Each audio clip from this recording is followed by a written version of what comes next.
Buen día, mi nombre es Diego Rincón, soy estudiante de la maestría en educación y estoy haciendo un trabajo para la materia de modelos educativos, en la cual le voy a realizar una pequeña entrevista para que usted me dé unas respuestas.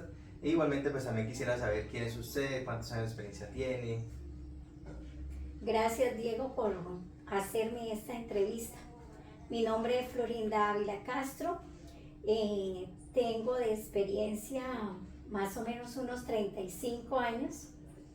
Estudié en la Universidad de Pamplona, educación básica con énfasis en ciencias sociales. Trabajé 15 años en el colegio privado y luego fui nombrada por el primer concurso y estoy en un pueblo bastante lejano acá de, de mi tierra natal, ¿no? Bastante lejano. Pero muy amañada donde estoy, Ah, porque he podido adquirir bastante experiencia a través listo. del tiempo. Entonces se puede decir que tiene bastante experiencia en su campo y principalmente ha trabajado en el área de primaria. Principalmente en el área de primaria, aunque tuve 5 años la experiencia en secundaria por una necesidad de servicio en la cual me llevaron por 5 años, pero nuevamente estoy en la primaria. Listo. Voy a empezar a realizar las preguntas. Entonces, la primera de ellas es, ¿qué estrategias utiliza usted para fomentar la participación y el aprendizaje significativo en el aula? Bueno, Diego, yo creo que primero hay que crear un ambiente seguro y respetuoso para los niños. A los niños hay que darles de que todas las opiniones, así estén erradas, deben tener, son valiosas. Entonces se debe enseñar a los demás y a nosotros mismos que debemos de respetar esas ideas. Igualmente, la participación también se puede dar en las preguntas abiertas, porque el estudiante, Diego, el estudiante aprende a reflexionar y da su propia opinión de lo que él cree y le nace decir. ¿Cómo buscamos nosotros de pronto un aprendizaje significativo? De pronto cuando los temas nosotros los relacionamos al entorno donde estamos. Si nosotros relacionamos, si estamos viendo el tema de comunidad o de grupos sociales dentro del área de sociales, grupos sociales dentro de la comunidad, nosotros debemos relacionarlo con la misma comunidad. ¿Qué grupos hay en la comunidad? Que los niños se identifiquen en dónde participan ellos. Entonces ese tema va a ser significativo para ellos. Igualmente cuando se trata de juegos o que hagan experimentos, si el colegio no tiene, la escuela no tiene, pues de pronto dentro de la misma aula tratar de hacer algo que los mismos niños elaboren con sus manitas, con su aprendizaje, y eso les va a quedar a ellos de pronto siempre en su mente. Es significativo para ellos. Listo. Pasamos a la segunda pregunta que dice, ¿qué recursos o herramientas ha encontrado más eficaces para apoyar el proceso de enseñanza y aprendizaje? Uy, Diego, yo podría decir que esos recursos y esas herramientas han estado evolucionando. A ver, yo soy una profesora bastante antigua, ¿no? Ya con mis años encima, aunque comencé muy jovencita en el colegio privado. De ahí tomé bastante experiencia. Pero recordemos cómo fue mi enseñanza. Por ejemplo, mi enseñanza era, el maestro estaba allá al frente, nosotros escuchando y copiábamos. Esa era nuestra enseñanza, nuestro aprendizaje. Ha evolucionado ahorita porque ahorita es una relación maestro-estudiante, estudiante-maestro. Y nosotros aprendemos muchas veces de los estudiantes. Muchas veces nosotros tenemos que llegar a cambiar un tema, porque damos el tema y de pronto los niños salen con esos conocimientos previos cuando uno hace la lluvia de ideas y surgen otras cosas. Entonces cambia porque ya hay participación del estudiante. Igualmente, las herramientas hoy en día digitales que han hecho que vaya evolucionando. Para nosotros, los profesores antiguos, ha sido duro acostumbrarnos y nos ha tocado aprender ahí dentro de la marcha, ir aprendiendo cómo usar aquellas herramientas. Y a veces con cursos o con talleres o con los mismos compañeros aprendiendo. Las plataformas, muchas plataformas hoy en día para que los niños también aprendan, incluso nosotros como maestros, pero que se le debe dar un buen uso, porque a veces el estudiante pues sale cualquier tarea, va y la busca en una plataforma, entonces no está pensando. Al estudiante hay que decirle sí, las podemos utilizar, pero debemos aprender a reflexionar, a tomar qué me sirve ahí y cómo lo aplico para que el estudiante aprenda a expresarse y no copiar, que se enseña a copiar. Pasamos a la tercera, que es: ¿cuáles son los desafíos a los que se enfrenta en el aula al implementar estrategias innovadoras? Bueno, uno de los desafíos que yo me he enfrentado es enfrentarme a la nueva tecnología. Y a veces, pues, estudiantes que también vienen y que no queremos ese cambio. Si le hablo, por ejemplo, de la experiencia en secundaria, que le decía que había tenido la experiencia en 5 años, con ellos, los jóvenes creen que el uso de las plataformas, creen que el uso del celular es acá tener los audífonos y el celular en clase. Hay que tener bastante, de pronto, autoridad para explicarle al joven que eso no está aprendiendo. Y nosotros también ese desafío de aprender a usar la tecnología, a llevar cosas nuevas. También nos podemos ver la falta a veces, ahorita que estoy nuevamente en primaria, la falta de recursos. Por ejemplo, en la parte que yo estoy, no hay un computador, excepto el de la coordinadora, no hay más. Entonces se tenía que enseñar, por ejemplo, el área de tecnología o cualquier área porque no hay un videobeam, no hay nada. Entonces, pues nos toca en nosotros mismos mirar a ver cómo llamar la atención a través de imágenes, de gráficos, para llamar esa atención y ese aprendizaje.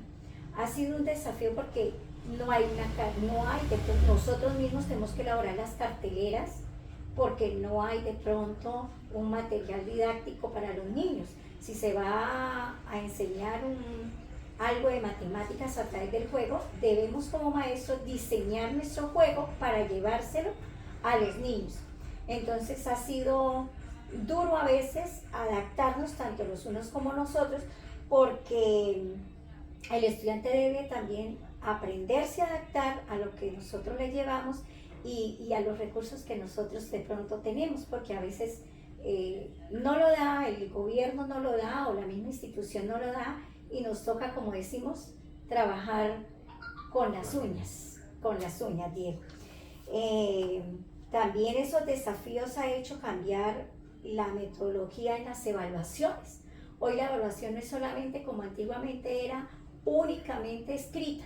Ya hoy en día se cambió a una innovación de que es cuando los muchachos están participando, cuando llegamos e iniciamos una clase, la innovación que ellos tienen, la lluvia de ideas que ellos dan, todas sus ideas, el progreso que van teniendo y al final que se hace de pronto una parte ya sumatoria de todo eso, ¿sí? Entonces, ¿cómo miramos nosotros ese cambio al hacer una evaluación con los estudiantes? El otro desafío que yo podría decir es enfrentarnos hoy en día a los niños con necesidades especiales. Si tenemos un promedio de 30, 35, 40 estudiantes y tenemos 2 o no más con un estudiante que no tenga la capacidad para estar en ese grado, digamos un grado tercero, de los que no leen, no escriben, nos toca mirar hablo por ejemplo ya de la edad que uno tiene, porque ustedes están jóvenes, a ustedes de pronto sí les están dando una materia de necesidades especiales en la universidad, cómo abordar, mientras que nosotros no, nosotros nos ha tocado por una capacitación de 2 horas y el resto buscar ayudas y mirar quién, porque una profesora de apoyo muchas veces no la nombran en un colegio. Entonces nos toca a nosotros enfrentarnos a hacerle un do, un peer, y son desafíos para nosotros los docentes, buscar cómo ayudar a aquel estudiante y que no sea marginado allá en un rincón como antiguamente de pronto se hacía. Hoy en día el gobierno nos pide que debemos trabajar con ellos, pero no lo pide pero no nos da las herramientas de capacitarnos, de llevar en las semanas institucionales, por ejemplo, ese tipo de talleres donde nosotros podamos abordar las diferentes necesidades que tengan los niños, niños autistas, niños con problemas cognitivos, niños con problemas de habla, de escucha. Son muchos los desafíos que a veces nos toca enfrentarnos y nos toca solos. En mi caso le cuento que una sola capacitación en el 2019 de 2 horas. Con eso ya. Con eso y de ahí defiendes. Y he tenido niños con necesidades especiales, he tenido, y que no se les puede hacer un PIA si los padres de familia no los llevan a que le den un diagnóstico, pero uno trata de irle enseñando a los niños lo que él puede llegar a alcanzar.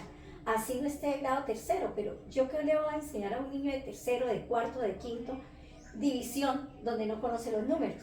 Debo regresarme a los derechos básicos del aprendizaje, a trabajar con un niño de primero y a ver hasta dónde alcanzo y cómo aprende ese niño, si es un niño autista, si tengo que utilizar la música o mirar a través del internet, buscar estrategias que me puedan ayudar para servir ayudarle a ese niño. Una herramienta que le ayude a llegar. Una herramienta que me ayude a llevar a él. Pasamos a la cuarta pregunta y es: ¿cómo aborda la diversidad de estilos de aprendizaje y necesidades educativas en el aula? Bueno, yo le decía que nos ha tocado prácticamente con las uñas, ¿no? La parte visual es un estilo, uno trata de llevar los mapas, así nos toque calcarlos, ampliarlos a través de la cuadrícula, o tratar de comprar, cuando uno viaja a la ciudad, pues tratar de comprar algunas ayudas didácticas como mapas que nos sirven la parte visual. Hacer también, pues por ejemplo, grabaciones que me parece a mí que son fundamentales en el área de inglés, porque el niño escucha. Nosotros tampoco fuimos, en primaria nos toca ver todas las áreas, entonces uno no está el inglés, la pronunciación, entonces hay que llevarle grabaciones al niño para que él escuche y pueda aprender. También podríamos decir cuando el niño aprende a través del juego, a través del laboratorio, pero le digo, uno no cuenta con laboratorio en la primaria, pues nos toca mirar algunos experimentos cómo se hacen dentro del aula de clase. Es importante también, Diego, el trabajo en equipo, pero eso sí, máximo 3, mínimo 2. ¿Por qué? Porque ya 5, 2 se quedan así, y si estamos en secundaria, chateando, y 1 o 2 están haciendo el trabajo.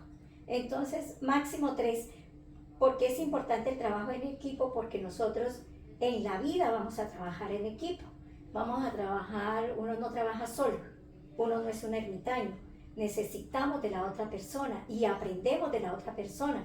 Entonces es que compartan ideas, que se pongan de acuerdo, porque a veces hay conflicto en el mismo grupo. Es importante el trabajo en equipo y pues aprender a usar las tecnologías, ¿no? En mi caso, incluso yo aprendiendo poco a poco con la tecnología, pero ahí vamos. Ya soltándose un poquito más al respecto. Soltándome un poquito más. Listo, pasamos a la quinta pregunta, que es: ¿cómo evalúa el progreso y el aprendizaje de sus estudiantes? Bueno, el progreso de los estudiantes no es como antiguamente, que era una nota y ya, ¿sí? Una nota. No, hay que evaluarlo desde el primer momento. Yo evalúo un estudiante desde el ambiente. Por ejemplo, no pueden haber papeles porque debemos estar cuidando el planeta. Entonces, no deben haber papeles, mugre dentro del aula. Nuestro escritorio debe estar limpio. Nuestro cuaderno debe estar limpio. El tablero, tampoco puede haber en un aula de pronto tantas cosas que distraigan al estudiante. Cuando uno inicia un tema, pues iniciamos ahí ya comienzo a evaluar, porque comenzamos con unas preguntas hacia el estudiante, lo que llamamos nosotros ese conocimiento previo. ¿Qué tanto saben ellos de un tema? Para nosotros llegarlo a complementar. Algunos niños saben mucho. Por ejemplo, yo tuve la experiencia, inicié mi labor ya como nombrada en propiedad en una vereda. Y tuve que aprender, por ejemplo, a lo que los niños me decían allá, un volcán. Profe, ¿cómo llegó? ¿Cómo llegó si hay un volcán? Y yo, pues bien, igual, como todos los días, yo, bien. No les prestaba mucho porque yo decía, pero un volcán, para mí el volcán era otra cosa. La montañita o lava que bota, que esto. Ellos un volcán allá era cuando había un derrumbe. Entonces ellos lo llamaban volcán y para mí, hasta que tuve la experiencia que fueron, que yo les enseñaba a ellos que cada uno tenía que tener una cajita y cada uno tenía que tener sus útiles en la casa en un lugar limpio, que no podían llegar con tizne porque era en una vereda, cocinaban con leña. Entonces, no, yo les exigía y ahí también se está enseñando. No es solamente enseñar matemáticas, español, sociales, naturales, sino también es enseñarles la higiene, el aseo y cómo llegar a una escuela. Se está enseñando y se está evaluando ese proceso de los niños de aprender, incluso de los padres de familia que aprenden. Otra que me pasó allá fue cuando una niña me dice, profesora, tengo una jerosidad en la jeta del buche, Diego. Yo, una jerosidad en la jeta del buche. No sé qué rostro hice yo que un niño llegue y me dice, profe, lo que pasa es que le duele el estómago, pero ya le traigo el remedio. Yo dije, el remedio. El niño que vivía más cerca fue y trajo un limón, lo exprime en un pocillito, le echa sal y se lo toma y con eso se le quitó la jerosidad en la jeta del buche. Y yo, eran términos que para mí, pues yo no los había escuchado, ¿no? Así como, y cosas que ellos, entonces uno por eso le digo que uno va aprendiendo de ellos. Entonces también uno aprende e iniciamos esa manera de evaluar poco a poco. Luego también vamos en el proceso, durante el proceso, qué tanto ellos participan, el trabajo en grupo, porque a veces hay niños agresivos que no se ponen de acuerdo, peleones, entonces hay que tratemos de llevárnosla bien y que en la vida no estamos solos, que en la vida necesitamos del otro. Entonces se va trabajando. Todo lo que ellos hagan es valioso. Si ellos salen yo valoro mucho cuando ellos salen a las izadas de bandera. Así se equivoquen. No importa que se equivoquen, Diego, porque es que allá se está aprendiendo a dejar el miedo a hablar en público. Entonces que ellos aprendan a salir a hablar allá, yo evalúo eso. Y me gusta que todos los niños salgan a participar de mi grupo, así sea a través de un canto o de una obra de teatro, así sea sentaditos, pero porque eso tiene notas, ¿sí? Se está evaluando al estudiante y no es que se quede atrás. Y al final se hace digamos, una evaluación sumativa, todo debo de mirar, desde cuando el niño iniciamos la clase, hasta lo que el niño participó, cómo trabajó en grupo, cómo trabaja individual, cómo trabaja a través del juego, qué cosas trae nuevas el de casa. Al final hay muchas maneras de evaluar, Diego. Se puede evaluar por escrito, oralmente, una exposición, un ensayo, lo que el niño aprenda a medida que él lo pueda lograr, porque todos no son buenos para todos. Hay niños y hay personas que se les facilita las matemáticas, a otros el deporte, a otros la parte oral, la parte escrita. Entonces no van. Este año tuve la experiencia con una niña que en todas las áreas buena, pero llegábamos matemática y de una vez se transformaba su rostro.